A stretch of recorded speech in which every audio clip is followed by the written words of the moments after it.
The secret Bitcoin billionaire. It's a story involving partying, burglary, online drug markets, and the IRS. His name is Jimmy Zong, and at one point he held over $3 billion of the cryptocurrency Bitcoin. It was stored in this popcorn tin in his lake house at Gainesville, Georgia, before being seized by authorities. The saga dates back to the earliest days of Bitcoin and ends right in my backyard of Athens, Georgia. It's time to discover the secret Bitcoin billionaire. Jimmy's story starts in the earliest days of Bitcoin. He was mining as early as 2009, the year Bitcoin launched, and boasted he mined over 300,000 Bitcoin. You don't have to answer it. Like, how OG are you? I don't have the vast majority of them anymore, but I mined at least 300,000. Wow. I blew them all downtown drinking in Athens. This is a value of over $9 billion today. He contributed to the Bitcoin code and even offered ideas to the early developers on how to reduce blockchain size. But Jimmy would go from being an early architect of Bitcoin to the world's most infamous Bitcoin hacker. The year was 2012. Silk Road had been launched the year prior by Ross Ulbricht, a libertarian who believed in the power of free markets. He created Silk Road so people could buy and sell anything they wanted, including illegal contraband, without government interference. It was like the Wild West, but with more drugs and less horses. The Walmart of the dark web, and it was an instant hit. It was a hit for Jimmy as well. Jimmy had developed somewhat of a reputation as a party animal in the downtown Athens bar scene. And not only was he a party animal, he was willing to splurge. Here's Jimmy's friend, Stefana Masick, describing Jimmy's behavior while downtown partying. He would buy me and my friends drinks, and then there were multiple times too where he would buy shots for everyone at the bars. He would buy shots for every single person in the bar? Yeah. I mean, like 100 people?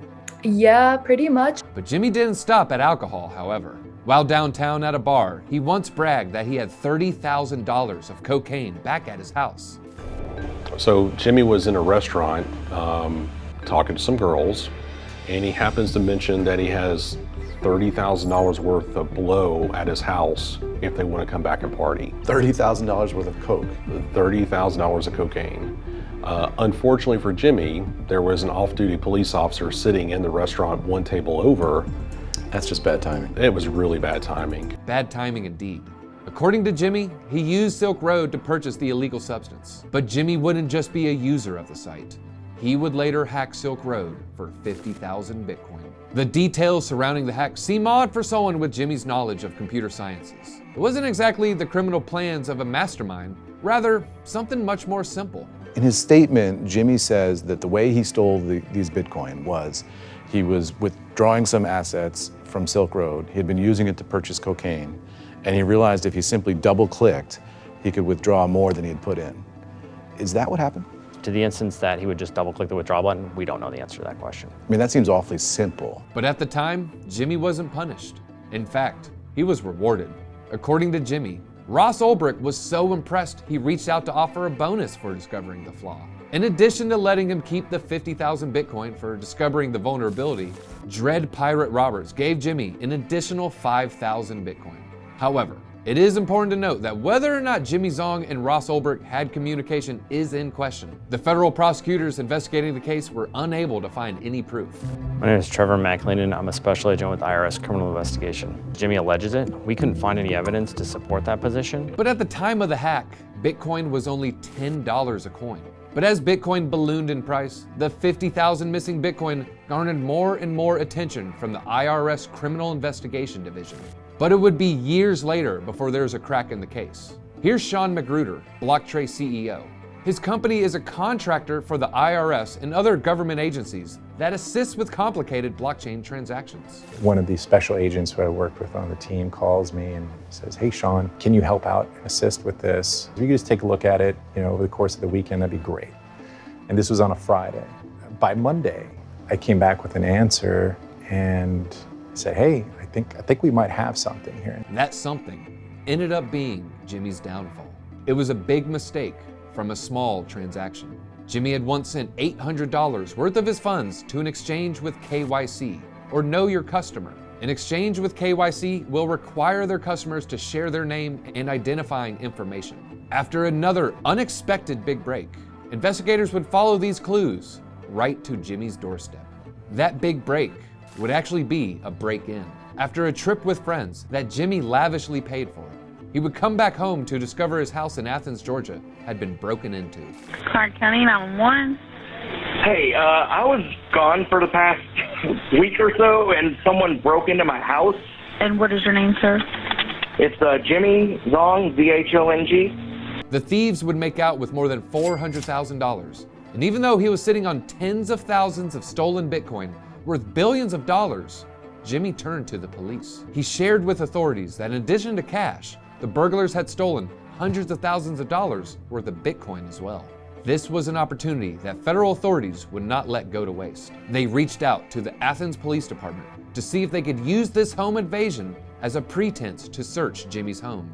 They asked me about the Bitcoin and how much was in there and if he talked about where he got it from or anything like that, and I really didn't have the answers for him. But I told him, let me email him, and I'm sure Jimmy will meet with us. Jimmy quickly agreed, and Lieutenant Jody Thompson, Agent Trevor Macklin from the IRS, and Sean Magruder go visit Jimmy in Athens. Lieutenant Thompson's body cam was rolling the entire time. Zong, without hesitation, lets the investigators right in. Hey, this is Trevor and Sean. They're going to be with me. Once inside, investigators get Jimmy to open his laptop and log in. What was on the laptop screen would shock investigators. When you're sitting next to him on the couch, he opens his laptop. What do you see on that screen?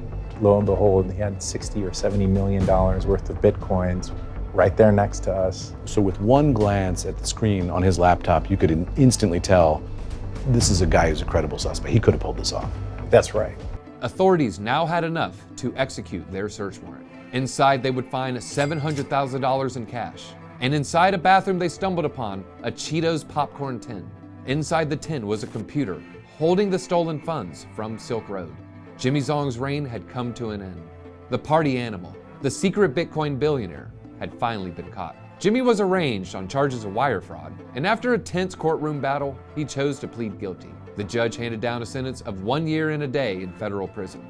Jimmy started serving his time behind bars at the federal prison camp in Montgomery, Alabama, July 14th, 2023. The end of this saga saw Jimmy stripped of his illicit digital fortune. The US government seized the stolen Bitcoin, ensuring that this chapter of cybercrime was firmly closed. The once daring hacking maestro had lost everything. As Jimmy exited the courthouse on April 14th, a throng of reporters clamored for a statement, but Jimmy draped his coat over his head and briskly made his exit, leaving the questions unanswered and the world wondering. Why'd you steal the money, Jimmy? In the end, the secret Bitcoin billionaire's empire crumbled, not with a bang, but with a subdued exit from the world stage. Jimmy Zong, once a key figure at the heart of the digital frontier, now just another shadowy hacker behind bars.